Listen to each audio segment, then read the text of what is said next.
Let me start out by saying what's going on. This here's the first official Cuesta Pride podcast. We're a new club at Cuesta. We're going strong. We're making a podcast. I guess let's start out with a little introductions about me. My name's Dylan. I've been going to Cuesta for, I want to say, a year and a half. But I'm the founder and president of Cuesta Pride. I started it about 4 weeks ago. I got the idea, just thinking how there's nothing here for any kind, like any LGBTQ plus students, and I was thinking about how I really wish there was something when I started at Cuesta, and there just was not. It was kind of a reminder that just because this is California doesn't mean it's the most progressive place in the world. But I got it going. Started out with email blast, that kind of thing. My brother did me a big favor and designed the logo. But heck, it was a battle in the student senate. But we made it through. Exactly. Yeah. We made it through, and that's what freaking happened. We were not involved in this. But he was there. He made it through. Yes, I represented the club at the hearing. Yes. But yeah, that's kind of how it began. We now have weekly meetings on Wednesdays at 6:30, and I'd like to next introduce Hadley Garcia, one of our members. Hi, I'm Hadley, as he just said. This is my second semester at Cuesta. I'm a studio art transfer major. I'm 19 and I'm asexual, and I heard about this club through a email blast from my history teacher. Yeah. And it was like, hey, I want to be in a club. This sounds fun. Now presenting Ashley. Hi, my name is Ashley. I am 21 years old. I know I'm kind of old, but I took the last year off of like 2020/2019. So like fall of 2019 and spring of 2020, I took that off, and this is my first semester back in a while. But I'm super excited to see like this club flourish, and the fact that I got to be a part of it just like makes my heart so whole. I was actually email blasted. That's how I met Dylan. Yeah, so I was email blasted by my intro to psychology teacher. And I was like, you know what? Like, why wouldn't I try to take action in something that I believe so much in? And I'm just trying to spread awareness, love, happiness, equality for all. So that's why I pursued this club. But I'm so happy to be here. I actually just learned about like 20 minutes ago that I'm demisexual. Thought I was bisexual, but I think that I'm demisexual. I am demisexual.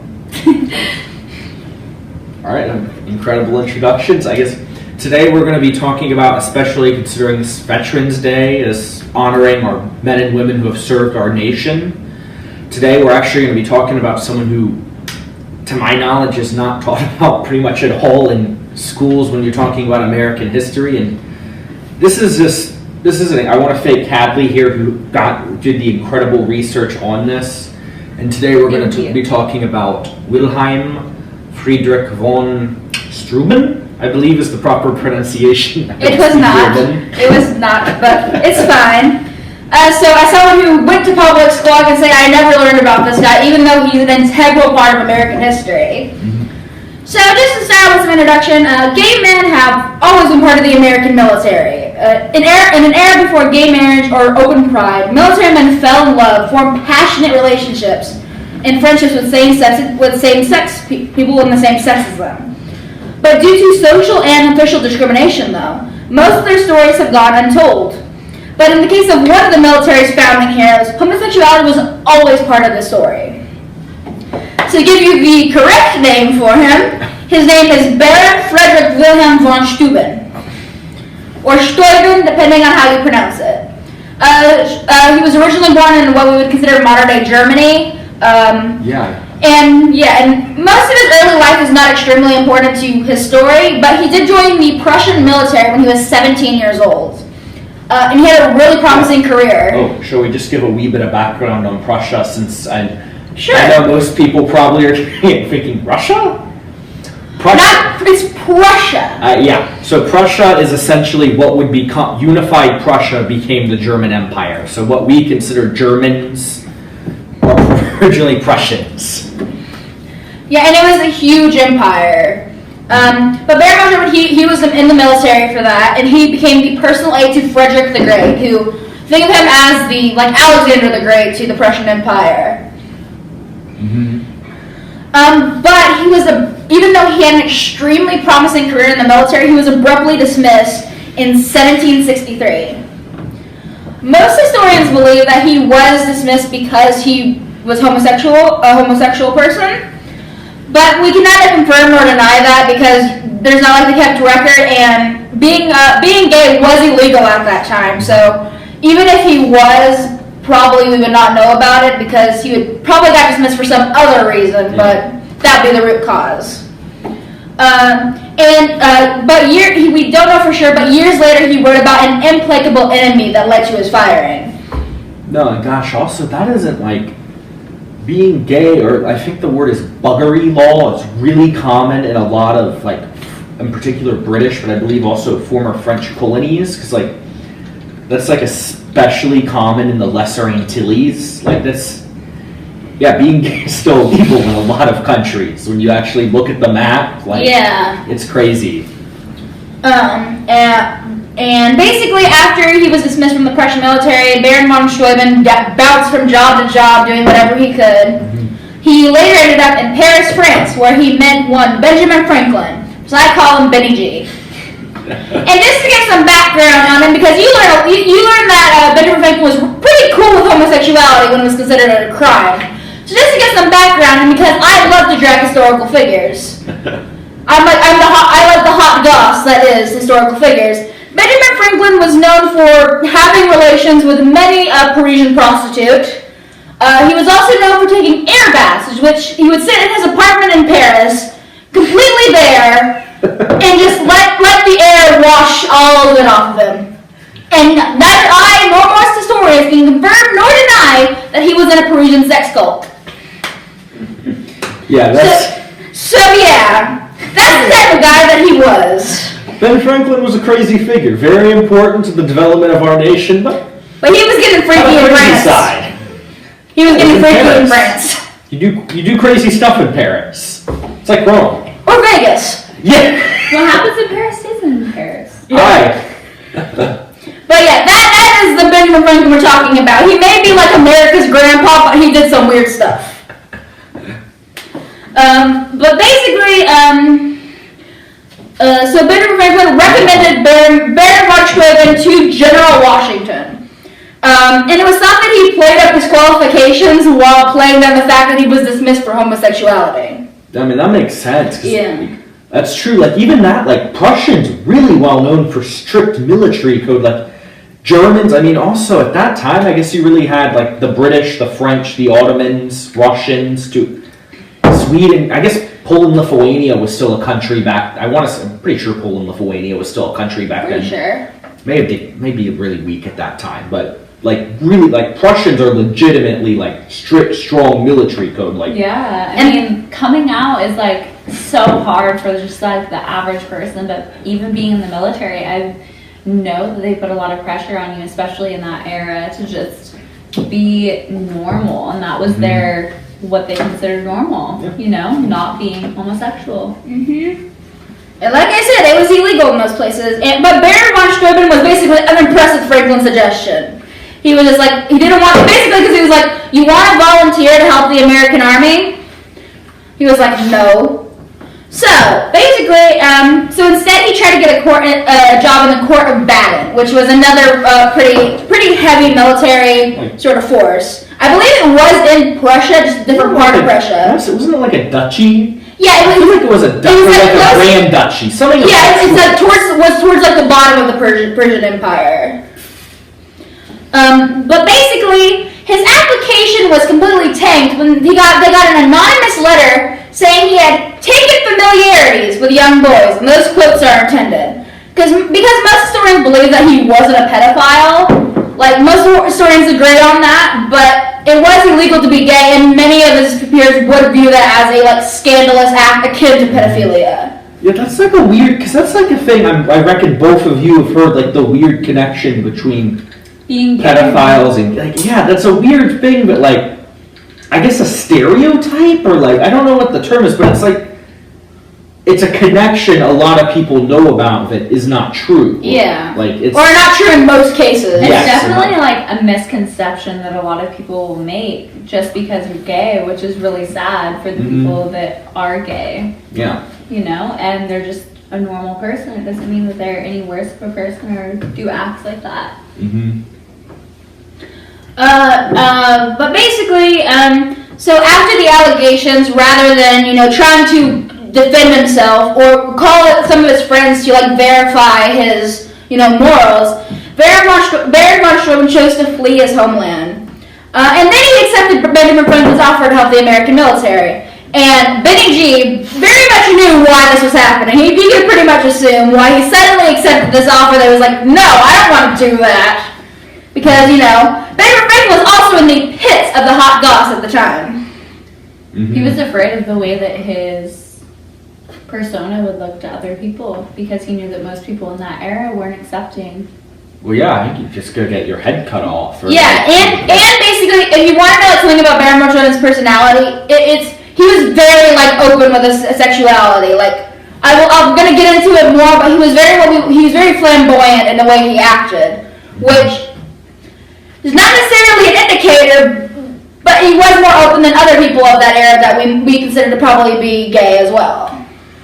Mm-hmm. Oh gosh, when you got him going to Valley Forge, I mean, U.S. I was just about to get into that. We're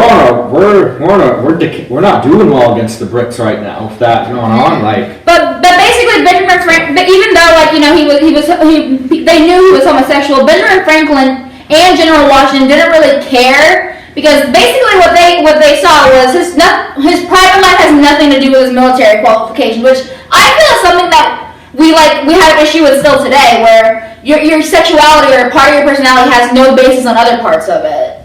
Mm-hmm. So yeah, having that, the mid 1700s is, like, really amazing for, like, those two people to have that sort of view. Yeah. So basically, now we're getting into Valley Forge. So the date is February 23rd, 1778. And in case you don't know about Valley Forge, this was seen as, like, a low point in the war. Like, up to this point, we only won, like, a few battles against the British, and most of those could be chalked up to dumb luck. We were, like, Valley Forge itself, they were, like, low on supplies, low on discipline. The morale was extremely low. They had barely any clothes, and it's freezing temperatures, because if you don't know where Valley Forge is, it's basically like modern day suburban Philadelphia. Dang, that's legit. I'm from the DC area. Slow does not have real winters, and, like, the ice It snow doesn't is have the horrible. 4 seasons. Slow definitely does not have the 4 seasons. No, like, when you feel that bitter cold mixed with wet ice snow, that is not a good feeling. Yeah, it's a different kind of cold. Mm-hmm. But yeah, that's where Valley Forge is. So you can imagine just how cold it is. And some of these guys don't have shoes, they don't have shirts, let alone jackets. So yeah, they're losing appendages to frostbite by the minute. Like, these guys, like, fingers are just plopping off, basically. Like, it's not great. And basically, we have from a journal entry, basically soldiers heard over a hill what they thought was glass bottles clinking together. What that turned out to be was Baron von Steuben pulling up in a sleigh with bells on it. Remember, most of these guys, because he was only Merry Christmas. basically, and he kind of looks like Santa Claus, to be honest. But anyway, but he was only in contact with General Washington and Benjamin Franklin. They were in correspondence, so probably the average soldier didn't really know this guy was coming. So it was probably, like, a little, like, insane, because you probably thought you were dying or something, or it's like that, just because, George Washington probably didn't tell his troops, like, hey, this guy's coming to save our butts, sort of thing. But basically, but turned out, like I said, it was sleigh bells. In other words, he was pulling up on this giant sleigh. He also had on this giant pelt fur coat. Mind you, most of these guys didn't even have shirts, and he pulled up in this giant, like, billowing fur coat. I like that style. That's flat. That's flashy. Yes. I like that. Meanwhile, on his lap, he had his favorite pet, his Italian greyhound, named Azor. And just the thing about Azor, he was his best friend. This was his child. Like, and basically we had evidence from stories told from Valley Forge that he just took Azor everywhere and just loved him. Like, that was his baby. And just because if you know what an Italian greyhound looks like, they have zero meat on their bones, so I'm imagining the dog in a sweater. Because Baron Von Steuben would. I like that. And that's on period. With a D. But yeah, his name was Azor, he loved him, like, that was his baby. And I can understand I that. get that. Like, I love my dogs like family. Like, they are family. They are, definitely. Yeah. And as well as the dog on his lap that he was petting like he was like a Bond villain. Also sat his advisor in the seat over next to him, which, you know, not a time for the time to have your advisor with you, but also in the back of the sleigh were 3 of his boyfriends. That is how he pulled up to Valley Forge. I'm just saying, like, full-on Freddie Mercury energy. He would. Like, that. Not give a what anyone thought. Just Yes. did him.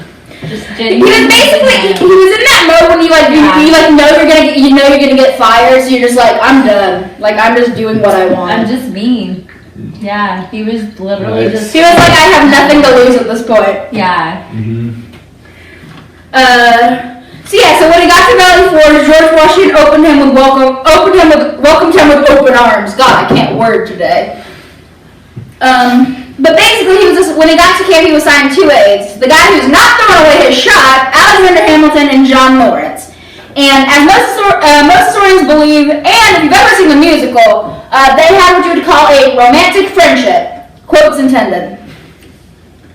That is not talked about whatsoever. Our founding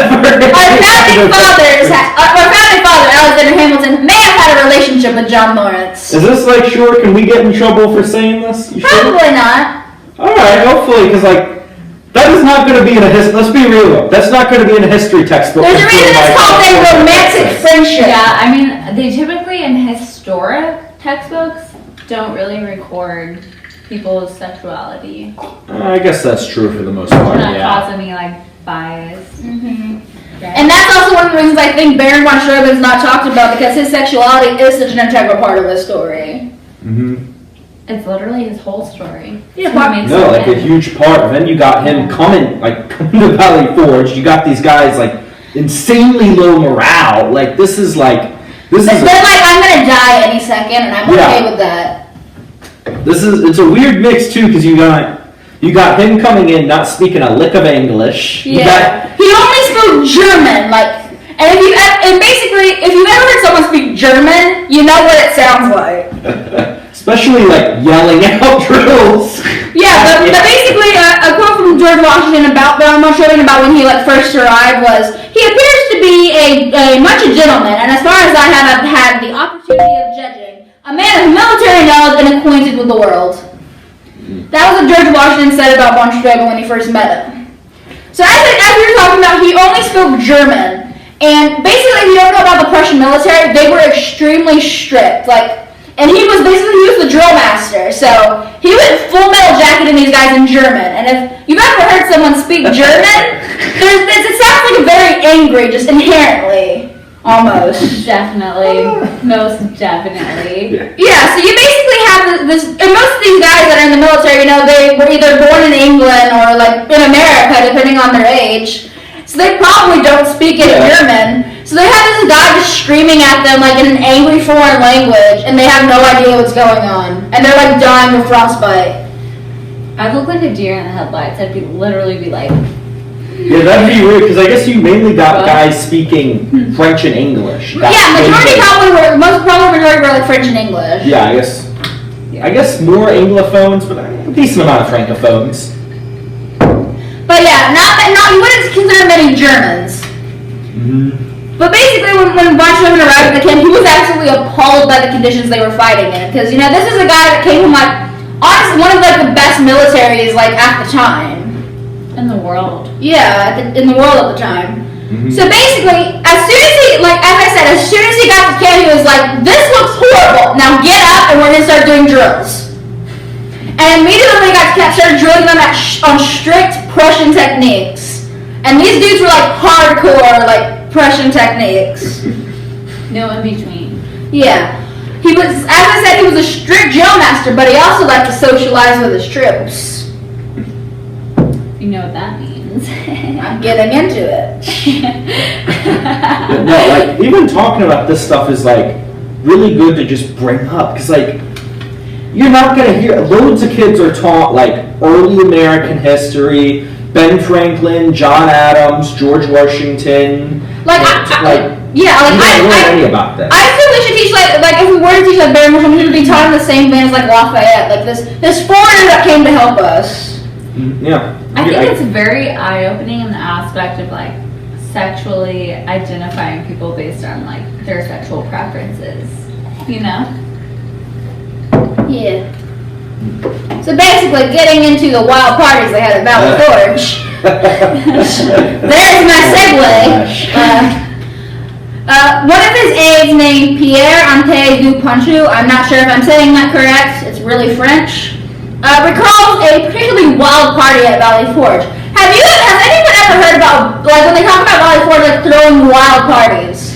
Definitely no. I don't think you hear about any kind of, like, large tent soirees when you have military. Yeah, just to let you know some more, like, historical gossip. When the founding fathers like signed the Constitution, they were like hungover from the night before. Like they had like multiple bottles of like more alcohol than that amount of people should be able to hold. But they and they had chamber pot. They had on their bill they had bill for chamber pots because they had toilet fights. Anyway, knocking them down a peg, I guess.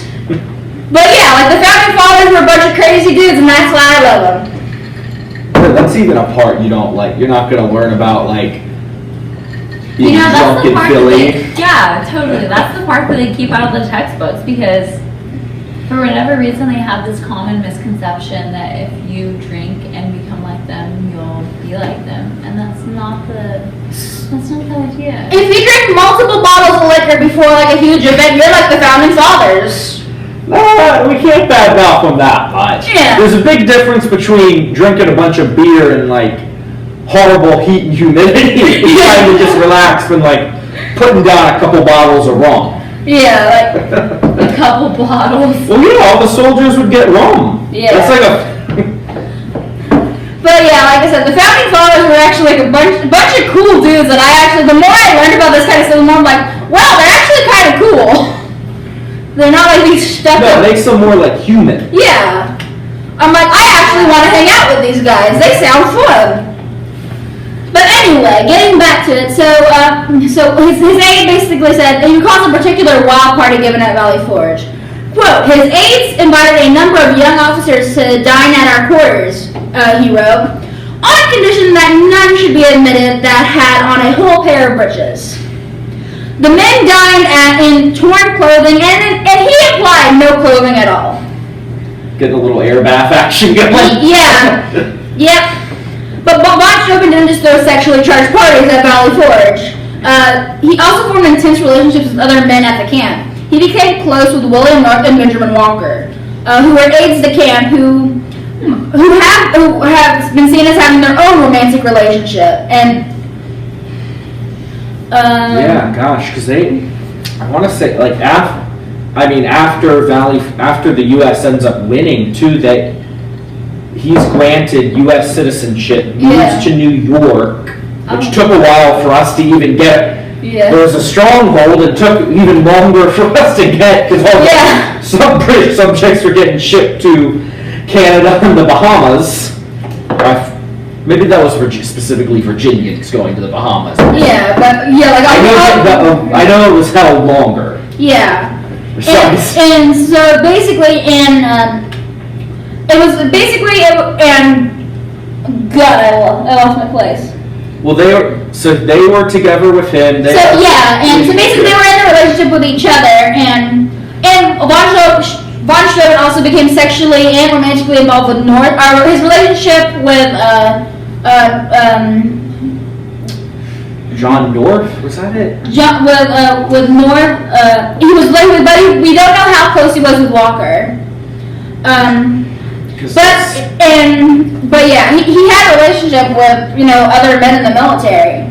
But meanwhile, while all that was going on, the crazy sex parties that he had, Von Steuben proved himself to be a heroic addition to the Army. As Inspector General, he taught the Army more efficient fighting techniques and helped instill a discipline they sorely needed.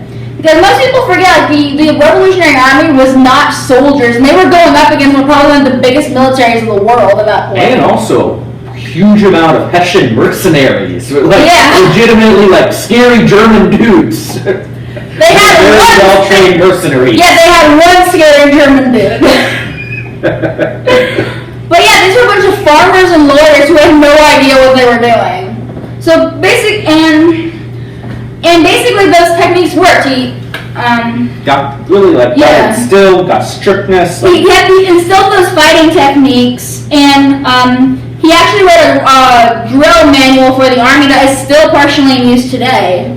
Mm-hmm. No, that's crazy. Something from later half 1700s, but still partially in use today. Because that's something lasting. Yeah. Especially something made by a gay person to keep her out in the military. Yeah. And he quickly became one of Washington's most trusted advisors, and he eventually served as his chief of staff. And he is now considered instrumental to the victory of the American Revolution. Damn, that's. I mean, it's who wouldn't trust someone who's gay and who has been through the whole acceptance phase? Mm-hmm. He, as George Washington said, he's well acquainted with the world. Yeah, exactly. Period. No, that's. But yeah, as we were saying, when the war ended, Baron von Steuben was granted U.S. citizenship and moved to New York with North and Walker. North said, "We love him, and he deserves it, for he loves us tenderly." It was a really loving relationship. And after the war, von Steuben legally adopted both men, it was a common practice among gay men in the age before same-sex marriage was legal.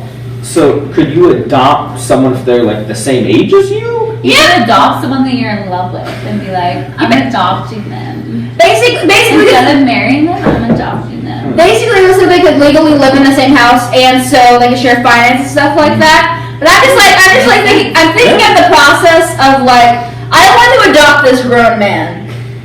These two grown men, I want to adopt them, and they're okay. Because we already know that adoption is a really hard thing to do, but adopting someone that's your own age, that's been through the things that you've been through, I believe if I could only imagine would be a completely different process. I do believe that it's process. Someone that could be your best friend and not even. Yeah, I mean you're working with weird legal stuff, and you got to do what you got to do. Legalities.